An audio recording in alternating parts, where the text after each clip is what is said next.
Even if you're not sure if you're pricing correctly, you have to have a price in mind when you enter a negotiation. Hey designers, what's up? I want to share a story that happened to me the other day, and I think that you can benefit from this, or hopefully this won't happen to you, or you won't behave that way. So here's the story. I recently had to work with 2 contractors, right? So the first one, I approached him, I told him about the project that I want to do together, and he gave me a price. Honestly, the price was a bit higher than I expected, and we had this kind of negotiation.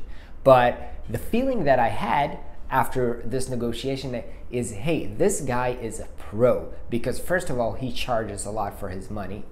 That probably is a good signal to the fact that he's good, he gets a lot of work, and he knows how to negotiate.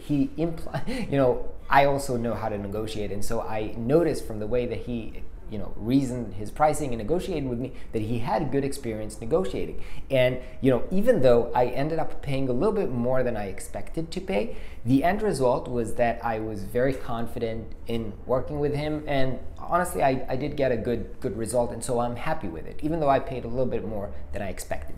Then a week later I had to work with another contractor, and I approached her, I asked her, how much do you want for this project? She was like, you know what, I don't know, like maybe we'll discuss this later. And I was like, no, I want to make sure that you're happy. I don't want to do the work and then either I'm disappointed or you're disappointed. Let's just talk about this.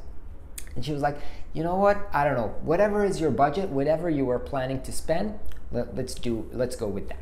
Now you might think that, and by the way, I want to say that she's like a fantastic freelancer, like super talented, and she deserves to make a lot of money.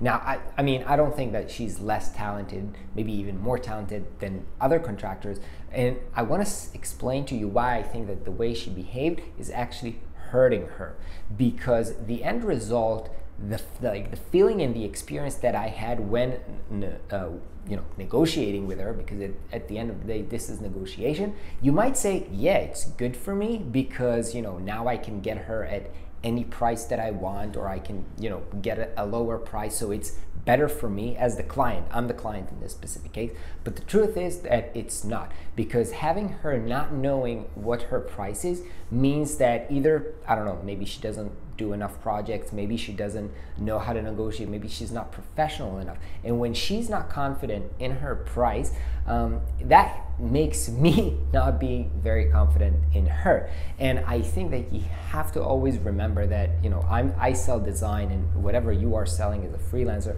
a big part of the service that we are selling is confidence to the client that everything is going to be okay, because they're worried, it's their money, or they might get fired because they're hiring you, or it's their business. So, hiring a contractor, especially on an important project, is something that is surrounded by a lot of fears. A lot of time when your clients are assholes, it's basically because they are afraid of things going wrong.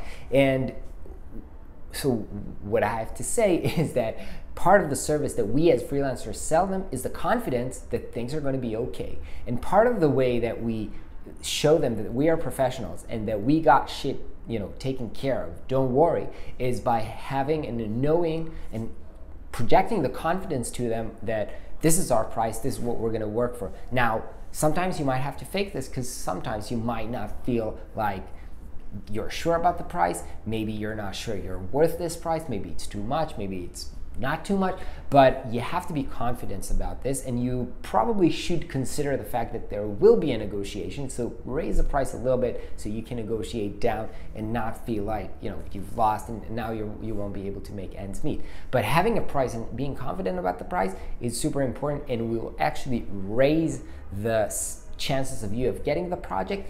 And as I've explained in the first part of the story, even if the clients end up paying more than they've expected, they might be happier, because a lot of times if you pay more attention, you value the thing more. And if somebody doesn't charge you a lot of money, or they're not sure about the value of their work, that kind of gives me insecurity about the person that I work with. So this person, I really love her, and I told her, like, look, you're actually making a mistake. Let me teach you, let me help you. But I want you to know this as well, and I want you to know that whenever you're talking to a potential client, be confident about this. So think about this. Don't be like surprised when you're going to discuss a project, money is going to come up. So don't like take the call, get on the call without having like a specific price in mind, because you're gonna have to name your price at some point. And it's better to do this on a call rather than on, you know, a proposal, which you'll spend hours writing and then maybe it'll be a good price or not. So be confident and know a price before you get on the phone call. Have an awesome day. I'll catch you guys next week.